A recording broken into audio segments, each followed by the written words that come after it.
안녕하십니까 수강생 여러분. 오늘은 제 5주차 1교시 지난 시간에 이어서 신존재 증명,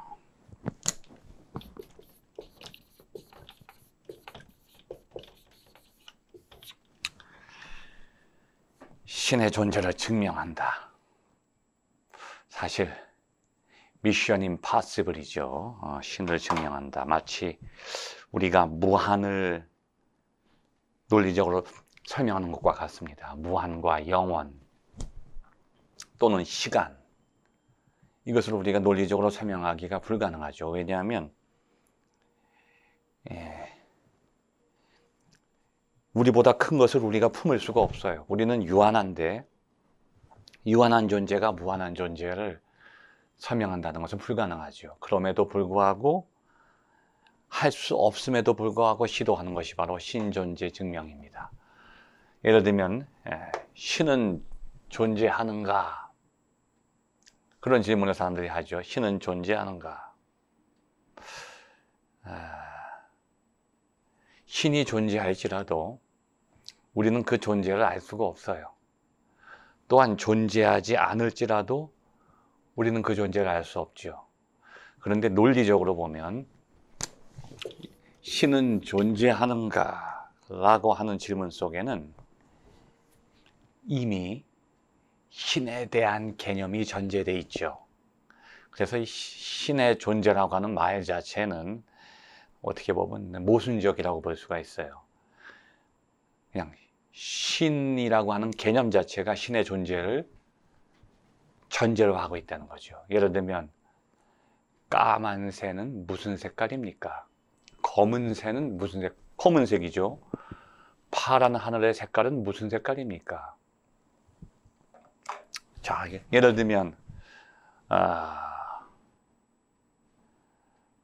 어떤 알코올 중독자가 이제 친구를 만났어요. 친구를 만났는데 그 친구가 알코올 중독자에게 얘기합니다. 너 술 끊었냐? 이 말은 이미 이 사람이 술을 먹는다고 하는 것을 전제하는 거예요. 그렇죠. 술을 먹지도 않은 사람에게 술 먹었냐 할 수 없잖아요. 자, 지금 여러분 집에서 코로나 때문에 온라인 수업하고 있죠. 자, 지금 온라인 수업을 중단했니? 그런 질문을 여러분에게 누가 드린다면 지금까지 여러분이 온라인 수업을 하고 있다고 하는 것을 전제하는 겁니다. 그 질문 속에 이미 신개념이 전제되어 있다고 하는 거죠. 그래서 신존재 증명이라고 하는 것은 신을 증명하든지 증명하지 않든지 이미 신이라고 하는 개념을 모두가 다 이미 머릿속에 전제를 하고 있다는 것이 그 안에 포함되어 있습니다.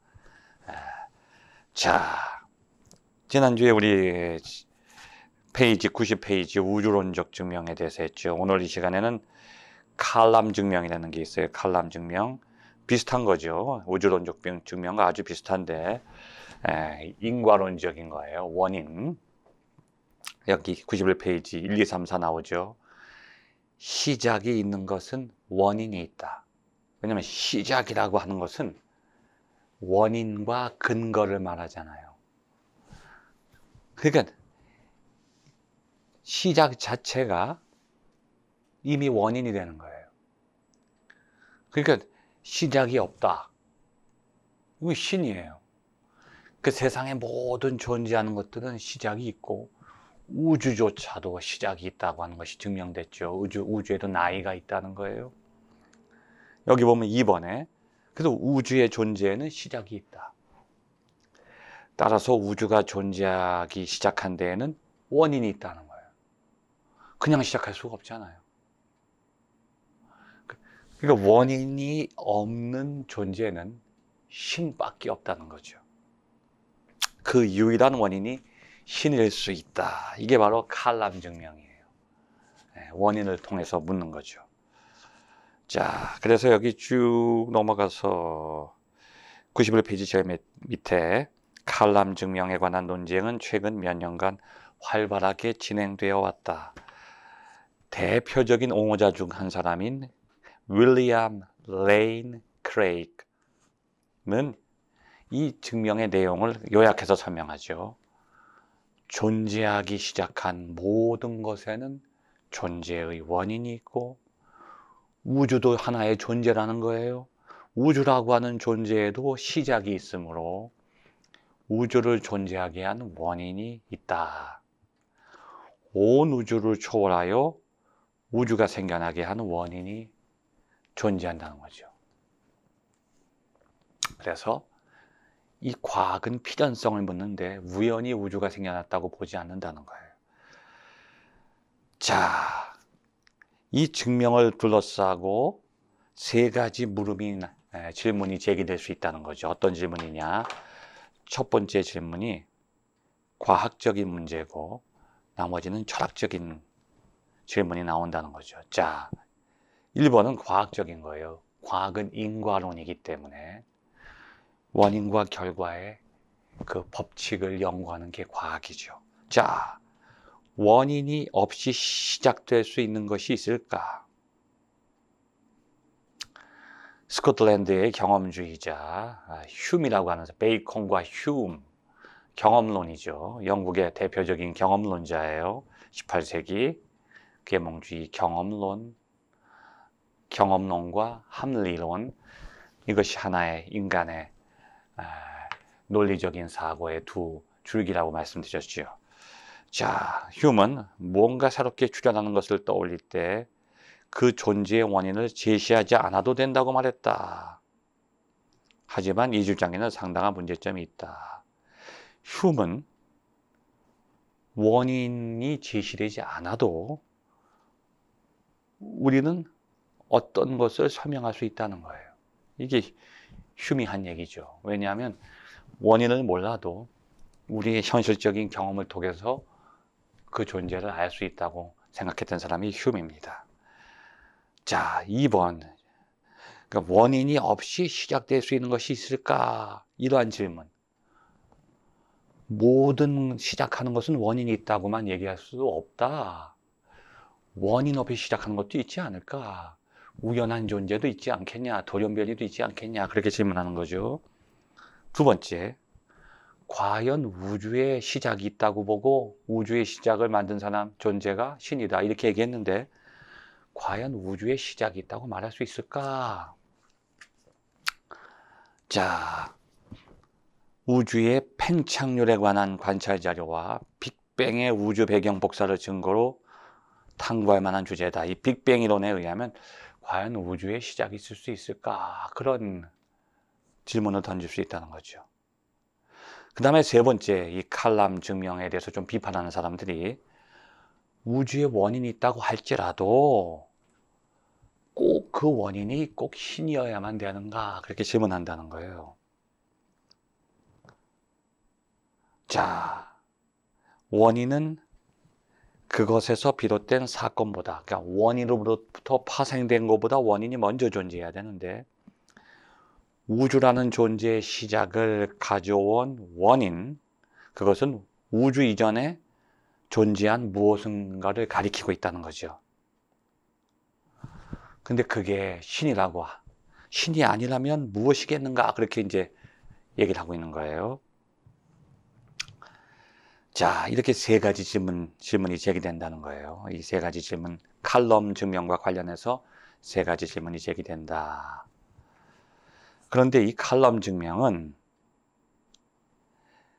어떤 사고로부터 출발했냐면 빅뱅 이론으로부터 많은 아이디어를 얻었다고 하는 거죠. 이 빅뱅이라고 하는 것은 우주가 팽창하고 소멸하는 우주도 하나의 자연 질서처럼 시간적인 과정을 겪는다.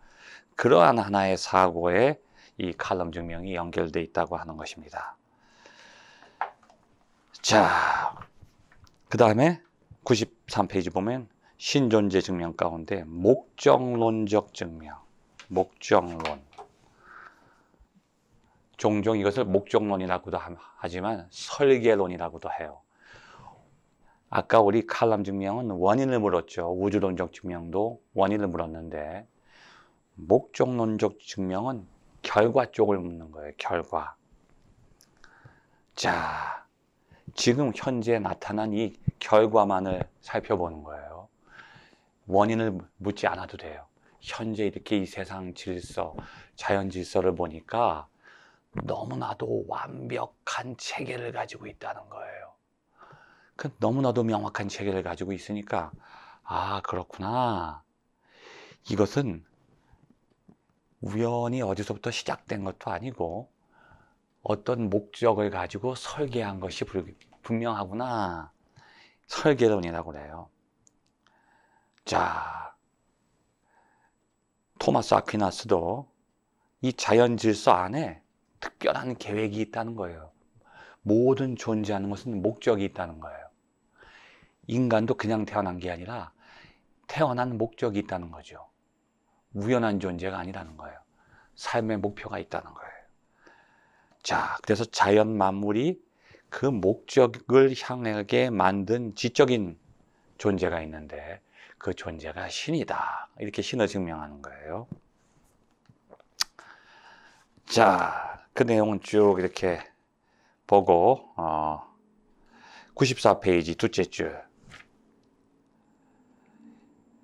이 세상이 하나의 정교한 메커니즘이라고 한다면 그 메커니즘을 누가 고안했다는 거죠.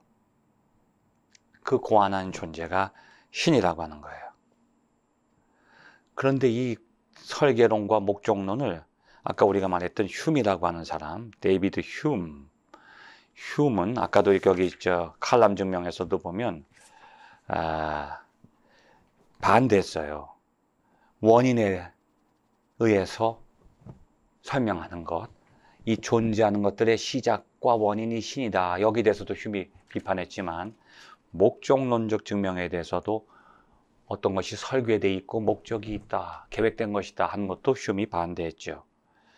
자, 그 이유가 뭐냐면 아까 우리가 흉의 비판이 여기 92페이지 칼람 증명에서도 자, 무조건 원인을 제시해야만 되는가? 원인 없이도 시작이 될 수 있지 않을까? 이렇게 질문을 던졌는데 흉이 여기서도 무슨 질문 던지는 거냐면 95페이지 1번 세계를 설계하고 계획했다고 해서 그 세계를 계획하고 만들어낸 신을 곧바로 거기서 끄집어내서 증명하고 추론할 수는 없다 그러는 거예요. 설계되어 있다. 이 세상이 완벽한 체계를 가지고 있다. 설계자가 존재한다고 해서 그 설계자가 신이라고 말할 수는 없다는 거예요. 어떤 것이 우연히 설계될 수 있다는 거죠. 신만이 설계하는 게 아니라는 거예요. 이렇게 반대하는 거예요. 그래서 설계론은 증명의 연결고리에 취약점, 문제점이 있다는 거예요. 이 세상은 설계했다. 그러면 설계한 존재가 있다. 그 존재는 신이다. 그런데 세상이 설계된 것과 설계한 존재가 신이라고 하는 말은 연결될 수 없다고 이렇게 흉은 강조하는 거죠. 두 번째, 흉이 설계론, 목적론을 반대하는 이유는 뭐냐면 우주에 설계자가 있다는 주장은 무한 회귀로 빠질 수 있다. 이게 무슨 얘기냐면 설계자를 설계한 것은 누군가? 그러니까 신도 존재하면 신도 원인이 있어야 된다는 거예요. 그러니까 모든 것은 원인이 있다는 말과 신은 원인이 없다 이 말은 서로 부딪힌다는 거죠. 이것을 러셀스 패러독스라고 그래요. 러셀의 역설.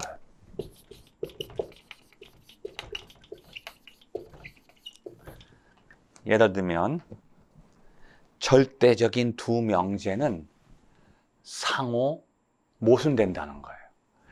쉽게 말하면 모순이라고 하는 말이죠. 어떤 나라에 방패장수가 있었어요. 이 방패장수가 방패를 너무 잘 만들어서 세계 최고의 방패를 만든 거예요. 그래서 이 방패는 어떠한 창도 다 막을 수 있습니다. 그러는 거예요.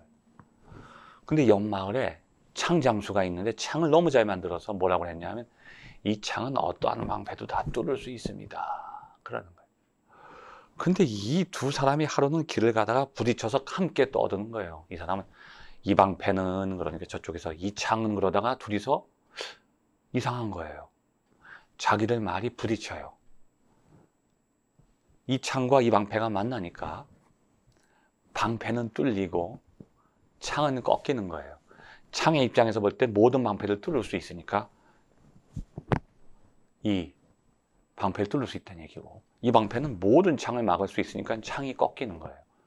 그러니까 방패는 뚫리고 창은 꺾이는 거죠. 이것을 러셀의 역설이라고 그래요. 절대적인 두 명제는 함께 공존할 수 없다. 예를 들면 데카르트가 모든 것은 의심해야 한다.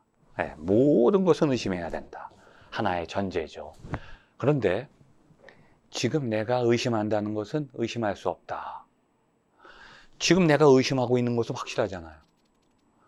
근데 내가 의심한다는 것은 의심할 수 없다는 명제와 모든 것은 의심한다는 건 하는 것이 같이 만날 수가 없다는 거죠. 이해가 되시죠, 여러분? 또 쉽게 얘기를 하면 어떤 나라에 거짓말쟁이가 살았어요. 세계적인 거짓말쟁이에요. 근데 이 거짓말쟁이가 사람들을 다 모아놓고 자기가 할 얘기가 있다는 거예요. 무슨 얘기 하는가 보니까, 저는 지금까지 한 번도 거짓말을 한 적이 없습니다, 그러는 거예요. 아니, 거짓말쟁이가 자기가 한 번도 거짓말을 한 적이 없다는 거예요.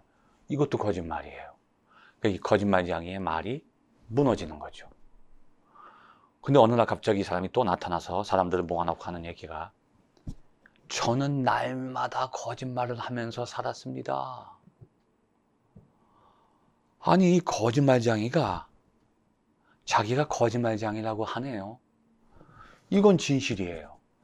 거짓말쟁이가 자기가 거짓말쟁이라고 인정하는 것은 진실이에요. 그러니까 이 사람이 진실을 말하는 순간 더 이상 거짓말쟁이가 아니에요. 그렇죠. 그래서 거짓말쟁이는 자기가 거짓말하지 않는다고 해도 거짓말이고, 거짓말쟁이라고 말하는 순간 또 거짓말쟁이가 아니에요. 이것을 러셀의 역설이라고 그래요. 모든 것은 시작이 있다. 그런데 모든 것을 시작하게 하는 시작이 없는 존재가 있는데, 이게 신이다 그러면, 모든 것은 시작이 있다 그러면 신도 시작이 있어야 돼요. 신을 만든 신, 신을 만든 신, 신을 만든 신, 끝없이 나가는 거예요. 끝없이 거슬러 나가요. 이걸 무한회귀라고 그래요, 여기. 그래서 휴은 우주의 설계자가 있다고 하는 말은 무한회귀로 빠진다. 끝없이 간다. 대답이 없다는 거예요. 답이 없다는 거예요. 설계자를 설계한 것은 또 누구냐? 이런 질문이 나올 수 있다는 거죠. 그 다음에 세 번째, 목적론과 이 설계론에서는 세상은 하나의 기계다. 기계론적 사고라는 거죠. 자, 이 증명은 시계처럼 설계를 거쳐 만들어진 것이 분명한 기계와 세상을 비교하는 거예요. 자, 근데 휴먼은 뭐라고 그랬냐면, 왜 우주를 식물이나 다른 생명체에 비유할 수 없는가?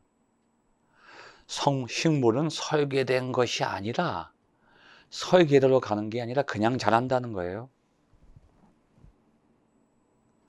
설계처럼 보이지만, 진화론에서 보면 이건 설계처럼 보이지만 자연 발생이라는 거예요. 그래서 휴먼은 그러한 관점에서 또 이 목적론을 비판하고 있는 거죠. 자, 그래서 과학적인 진리라고 보긴 이건 좀 모순되죠. 과학도 믿음이니까. 과학적 믿음과 종교적 믿음은 그 믿음을 과연 입증할 수 있느냐 문제가 나오는 거예요.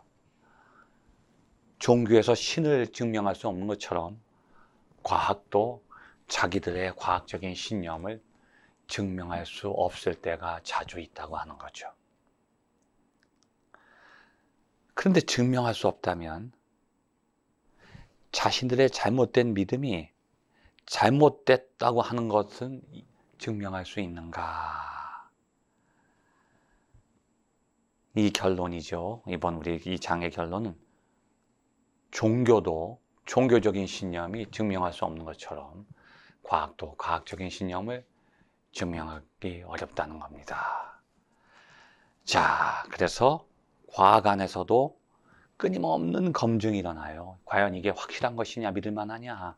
그리고 또 거기에 대해서 반증이 나오고, 과학 안에서도 이것이 영원한 진리가 아니구나. 계속 반증이 나온다는 거죠.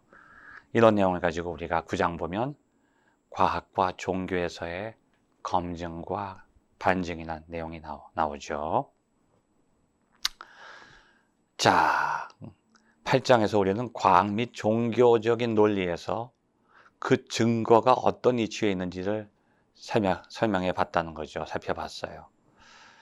자, 밑에 넷째 줄 보면 자연과학에서는 경험에 의한 확증이 가능한 형태로 개념을 나타낼 수 있다고 주장하죠. 이게 바로 검증주의예요. 그 다음에 결함 있는 접근법이라면 오류가 쉽게 드러나게끔 개념을 나타낼 수 있다고 생각한 반증주의. 과학 안에는 두 가지가 있다는 거예요. 검증주의와 반증주의. 자, 오류를 드러내는 게 반증주의고 확실한 것을 드러내는 것은 검증주의예요. 검증과 반증, 요 둘이 상호작용을 해서 과학의 발전을 이루어왔다는 거죠.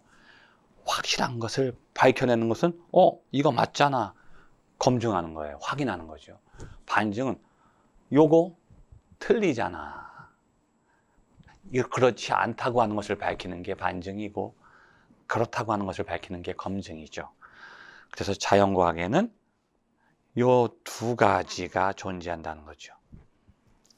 자, 장점, 확실성을 드러내는 것을 검증주의, verificationism, 반증주의는 불확실한 것과 약점과 문제점을 비판하는 게 바로 반증주의입니다. 그 둘의 상호작용을 통해서 과학이 발전해 왔다고 하는 것입니다. 자,